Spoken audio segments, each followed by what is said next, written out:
set up a foundation to support public purpose causes in Nebraska and Western Iowa. And so in 1979, with about $150 million endowment is what was left after those special designations, we launched Peter Kiewit Foundation.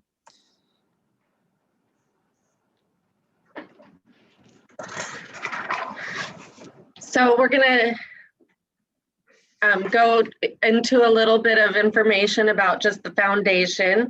Thanks for the history of Mr. Kiewit there. And I think that's important because all of the work that we do is based on what Mr. Kiewit would have wanted. So he's been gone for many years now, but we try to carry his legacy forward through the foundation.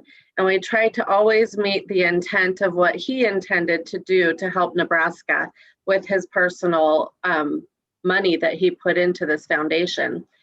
So we start with our vision and our mission, and everything we do ties back to our vision and our mission. Our vision is engage citizens, thriving communities, and our mission to create opportunities for people to live in and help build strong and vibrant communities, achieve economic success, and enjoy a high quality of life. We focus our grant giving to communities and organizations in Nebraska and parts of Western Iowa. As you heard from Paul, that's where Mr. Kiewit focused, hiring people for his company and where he wanted to give people opportunity. And you heard Paul say that Mr. K attributed his success in hardworking people of Nebraska, and he believed every person deserves a high quality of life. And so everything we do is about the quality of life. And he believed that in order to have a high quality of life, first you need to have a good job. And in order to get a good job, you need to have an education. So our foundation focuses around education, economic growth and opportunity, and thriving communities, as Paul said.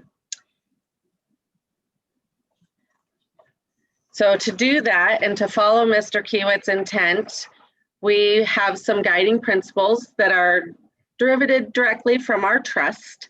The trust document that Mr. Kiewit left that outlines how he wanted his dollars spent in Nebraska. So the first one is to seek the greatest impact. Through this, we want to deliver community-wide benefit, improve lives, and reduce disparities. Next, we have support community-driven solutions.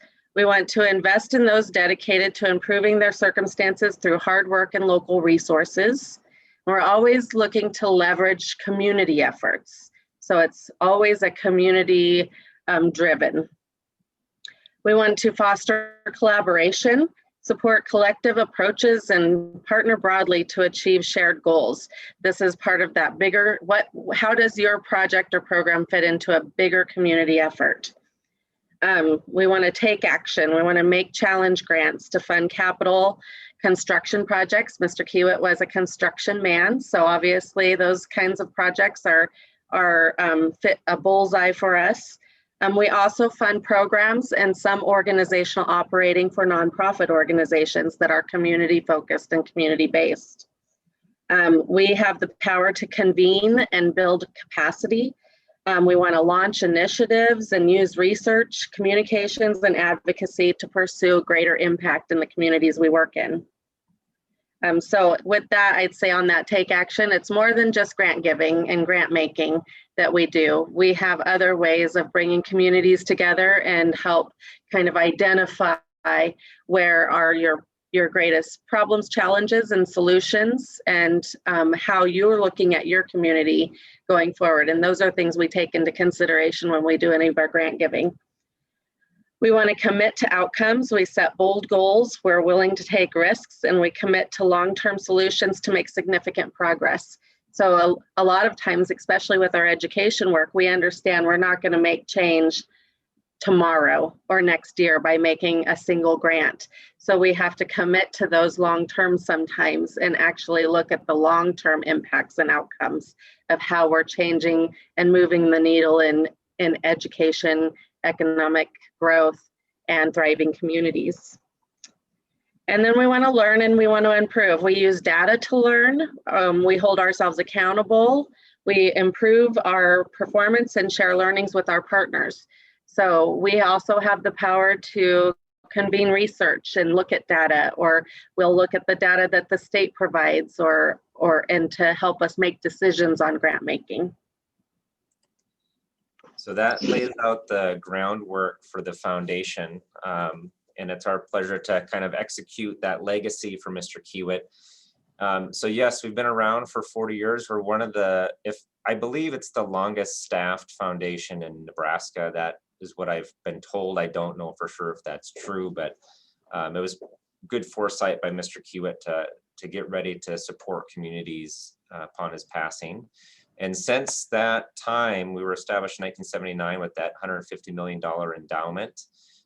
Since then, we've made nearly 4,000 grants. That also includes grants to like McCook for the community college scholarships. And those grants have totaled over $800 million since 1979. So that's a pretty good investment off the initial 150. Typically, we're awarding $20 to $25 million a year. A significant investment. We take that very seriously of how to honor his legacy and lift up communities doing great work and organizations. The geography we've mentioned, Omaha was his home base. That's where the company was headquartered and still headquartered. We're not affiliated with the construction company any longer. We are our own standalone 501c3. There's no affiliation there, but we still take that seriously of Mr. Kiewit was Omahan first and foremost. So we do make significant investment there. He wanted to support all of Nebraska, border to border, and then Western Iowa. It's 100 miles as the bird flies, is what we say. That was kind of the employee draw when he was finding his team. That was kind of the radius where he was seeing people come from. We've made grants in 92 out of 93 counties in Nebraska. The one you're probably wondering we're missing is Banner County. We don't necessarily we've never set out to make a count like that be the goal, to make a grant in every county. But over time, we've managed to cover nearly all the state. And we do that with a team of 10 staff. Myself and Jen are part of the community investment team. We have 2 more like us. And then Wendy Boyer is our executive director. She started with us in 2014 and stepped into that executive director role beginning of 2020. So that's a little bit of the facts of the foundation. Briefly, I'm going to go over philanthropy and private foundations. I know it seems there's some pretty good familiarity there. For those that have worked with some foundations, you'll appreciate this, that there's a saying, when you've met one foundation, you've met one foundation. There's nuance in the work. No two are the same. And there's some distinctions just to point out. So public charities, you'll find 501c3s where they collect money on behalf of an organization. They have foundation in their name, which isn't misleading, but the purpose is to support another 501c3. So Rotary, International Rotary has a foundation. Its sole purpose is to seek funds to support Rotary chapters, scholarships, regranting a little bit. Similarly, it'd be like the Stir Museum in Grand Island has the Stir Museum Foundation. Its sole purpose is to collect funds for the museum.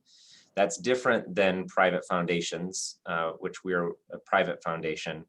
So you can if you're a nerd like me and like data, you can go on guidestar.com and you can look at all kinds of 990s, and you'll see a 501c3 traditional nonprofit public charity has a type of 990, and then there's a 990 PF for private foundations.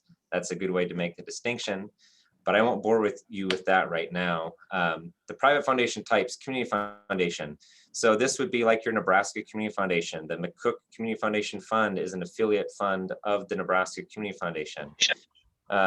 Corporate foundations, for example, like Valmont, the corporation has a Valmont corporate foundation, usually connected to the communities they're working in and visibility for the parent corporation. There's family foundations, straightforward, living family making the decisions about what's going on. And those are really unique to each community as we've seen, which is wonderful. And then independent foundations, that's what Peter Kiewit Foundation is. So we no longer have any family involved. We are removed generations from the founder, and it makes a little bit of difference of how we pursue our work. Why does it all matter? donor intent.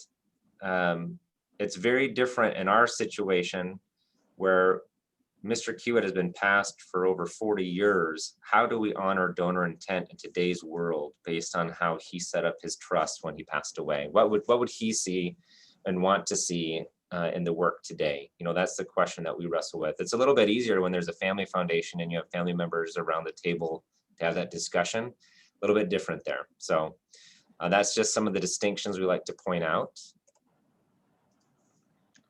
And so as, again, in the grant making that we do like to make some data informed grant making, and we do that many ways. We have commissioned research. We have looked at data that other organizations have developed and conducted research on. And we also visit communities across the state and listen to individuals like yourselves to tell us what's going on in your community.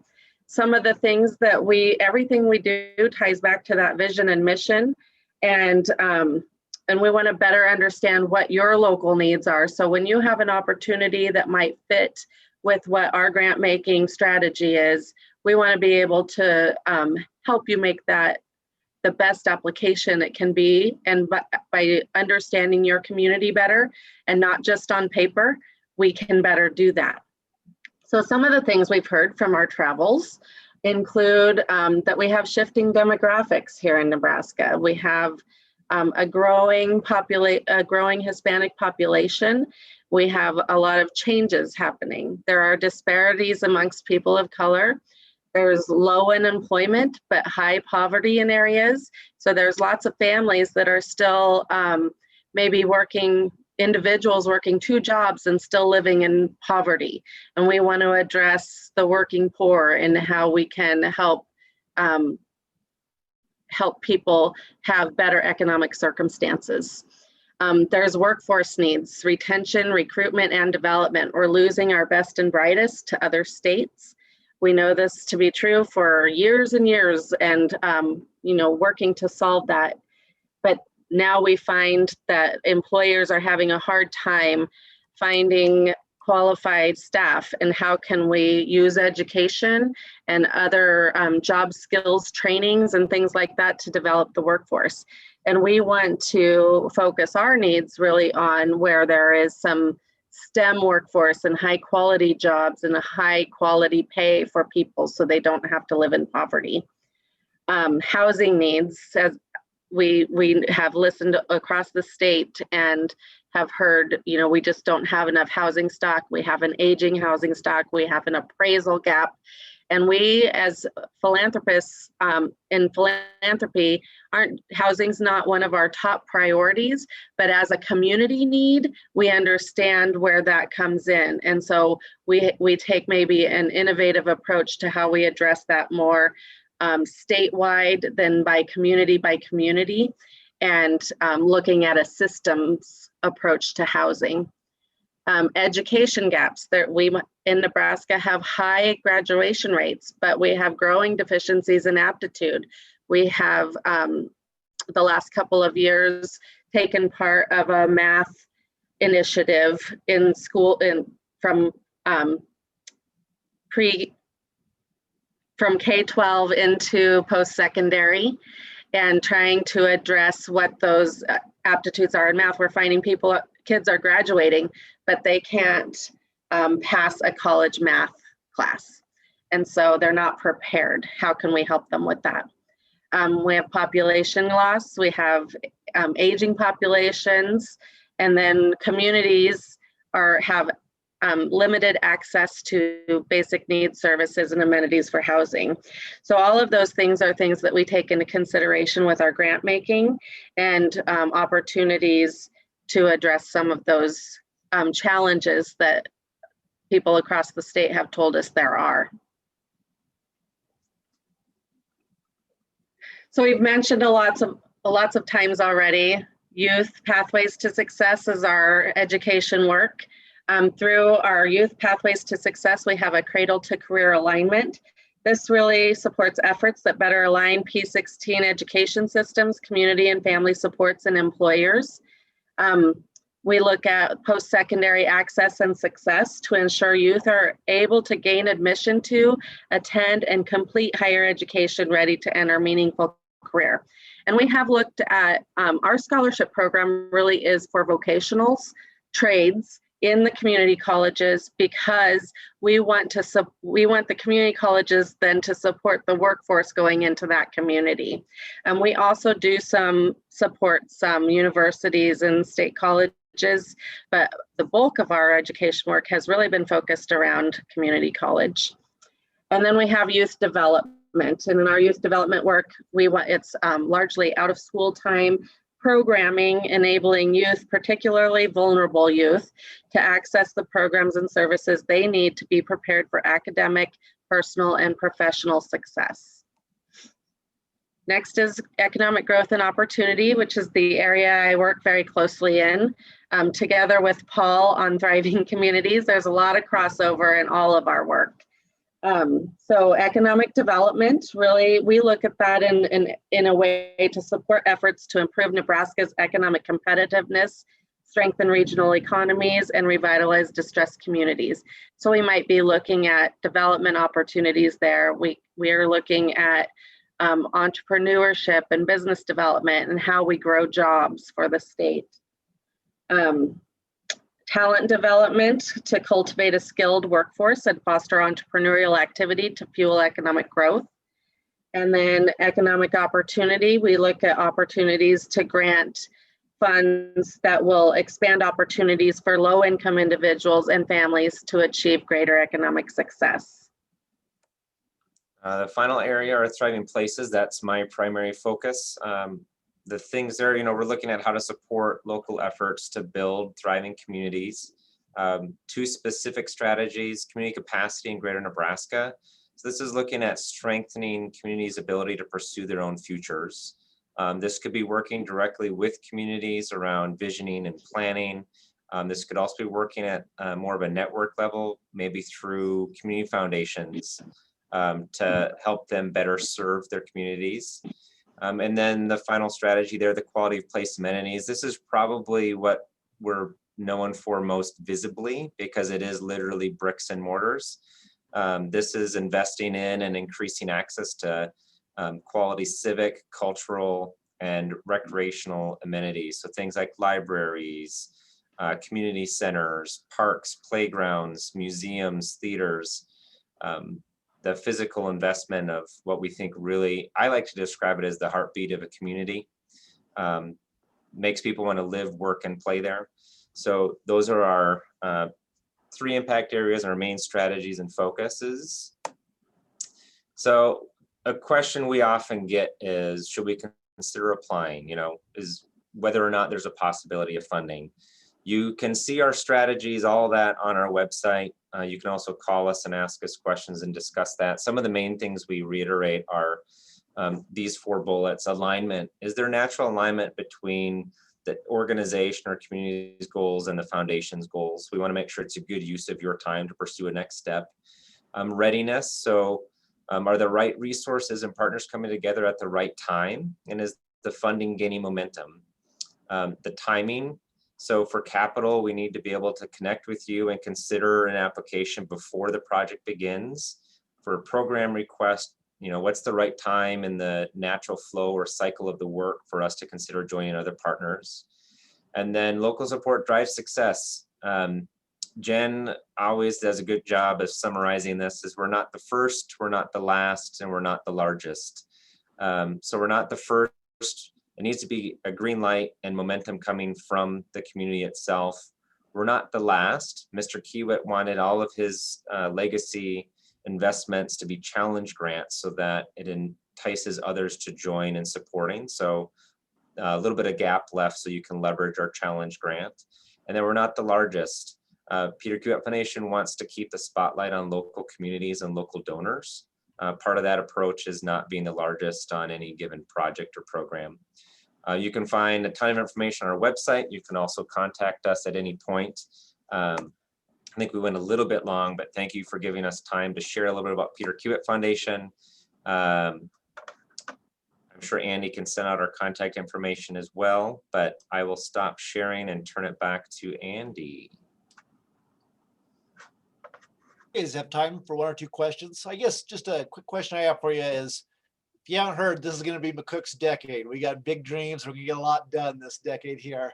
But, just the question is, we got people on here from the city, from the hospital, from the Arts Council, from the Community Foundation, from the Norris Institute. And I think we all have things that fit into the thriving places, the community development.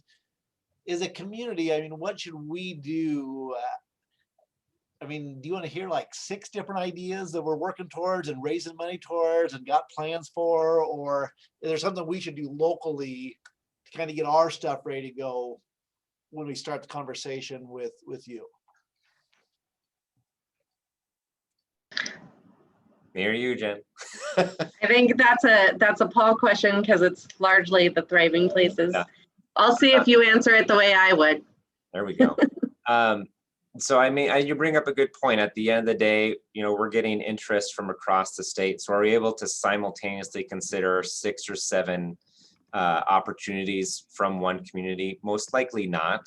At the end of the day, that larger plan is helpful because we do talk about, if we are forced to, at the end of the day, to consider funding a community where that is the project, as opposed to an opportunity where we call it the snowball effect. There's lots of things going on, right? Momentum builds momentum, success finds success.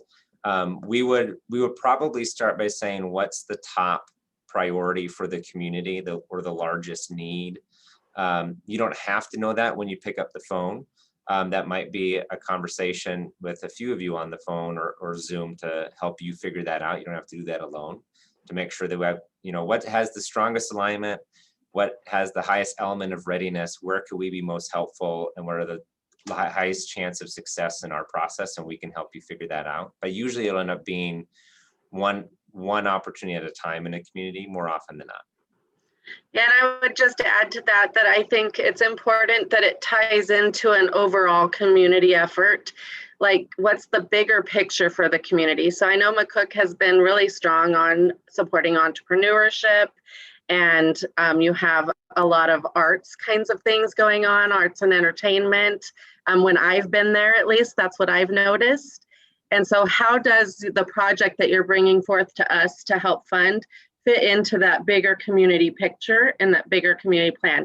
You might have a lot of different projects, but does it all tie into a bigger vision for your community? Thank you. We might just have time right now for just one more question.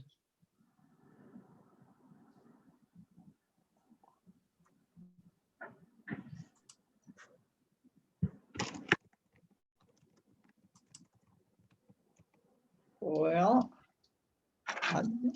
you did a very thorough presentation, so maybe that's why we don't actually have questions.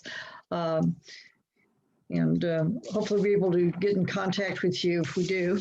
I want to thank you for coming and sharing with us and giving us your time and your information and your vision. It's good to know that we have strong Nebraskans who look after their community and have the vision to look forward over the years and the decades to help keep Nebraska growing and doing well. So thank you.